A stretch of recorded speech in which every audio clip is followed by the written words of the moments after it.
if I'm being honest or truthful and I'm saying it in the kindest way possible, somehow someone will still look at it and say that, oh, she's being a rebel or she's difficult. Here's the thing, it's your life. It doesn't matter. Like, you can just do something that you love. Being honest and being truthful, why is that rebellion? Why is that a negative thing?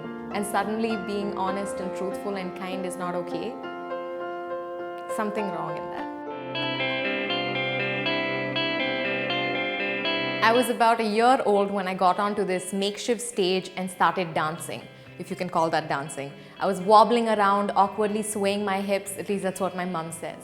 That's when I realized my love for dance. At about 5 years old, I was in kindergarten and I got onto stage and performed in a fancy dress competition. I did not win that competition, but I think that's where my love for performing began. And at 8 years old, this little brown diary, I wrote a poem called Flowers, a very childish poem.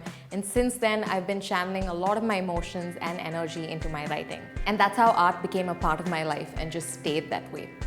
I started ballet classes when I was in 4th standard, thanks to my wonderful mother who introduced me to it. She saw my interest in it and encouraged me to do so. On stage, I loved performing. Dancing ballet made me feel powerful and free. And I was a different person on stage. I felt like I was being myself. But off stage, I was shy and anxious and timid and the sensitive little kid who put so much of focus on academics. And I put all of my worth into that. I put my worth into my academics. I put my worth into the marks that I got. I wanted to be liked by everybody.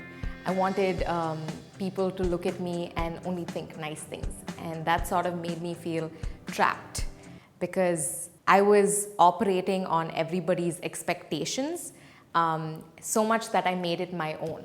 It's not easy. It's not a good combination to be a kid who is shy, anxious, sensitive, and also a perfectionist. My parents didn't put as much pressure on me as I did on myself. I thought that the only way I could be worth something was if I did well in my studies, if I did well in extracurricular activities, if I held leadership posts in school. And I didn't realize how much of impact negatively that would have on me as a person. So I was a kid filled with a lot of energy, and somewhere along the way I got into my shell. I wasn't as outspoken, I wasn't as friendly. And to all of this, I found the explanation much later in my life, because there were days when I was really happy and there were days when I was extremely demotivated and I couldn't do anything. When I was a child, I was molested, and I didn't realize how badly that would affect me. And through my teenage years, 13 to 17 years old, I was assaulted multiple times by a known person. And unfortunately, I didn't have the courage immediately to speak up and say something about it. Even though I had the resources, I was so ingrained with the conditioning that somehow this is my fault. Somehow I encouraged this. And when I finally did have the guts to speak up and say something, I didn't choose the right people to. And I was met with comments like, this is how it is. This is the way the world works. It's a part of growing up, and you can just ignore it and it'll go away. And so that's what I did. I forced myself to ignore it. I said, you know what, if I push this deep down, it's not going to come up.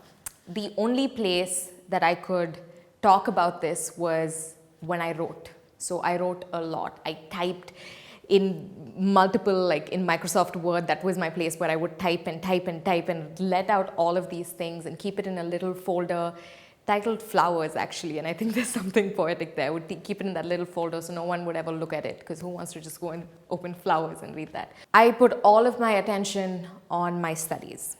I said, this is how it's going to be. I had a plan. I took science. I was going to be an engineer. I was going to do MBA. My life was going to be okay. I don't need to talk about all of this. It's all going to be fine, is what I would tell myself almost every day.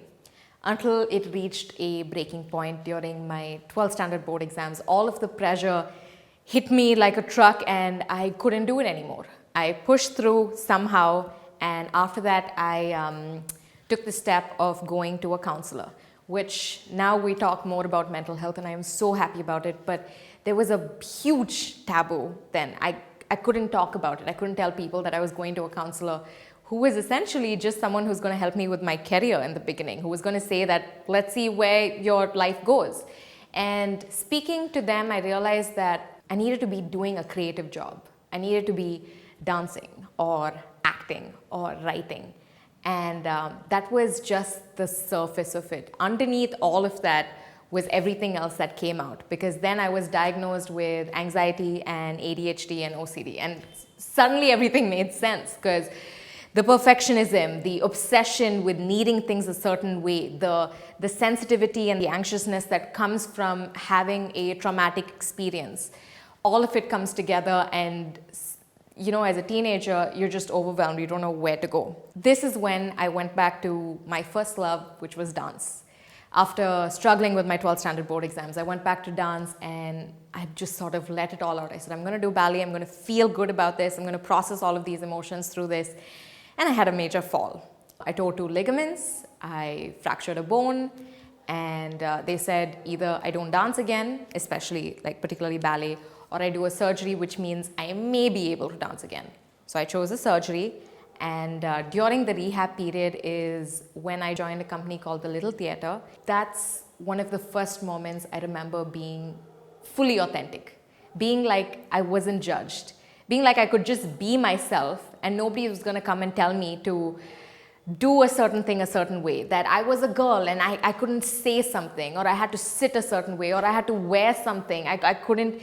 It was just so liberating to see that people who could see me like this and actually like me for that. And that's, I think, one of the big turning points in my life, where I realized that there's so much of strength in being vulnerable, in putting yourself out there and showing all of these hurtful things, all of these hard things to talk about, in showing it to people through art, through some sort of creative expression. For me, that was acting, writing, dance. For other people, it's something else.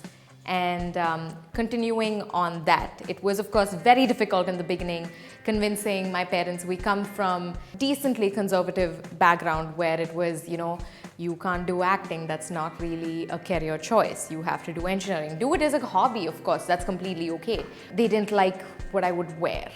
And how we are as a society, all of these extended family members, all of these people who may not even make a difference to you in your life comes in, and there's this question of, what will people say?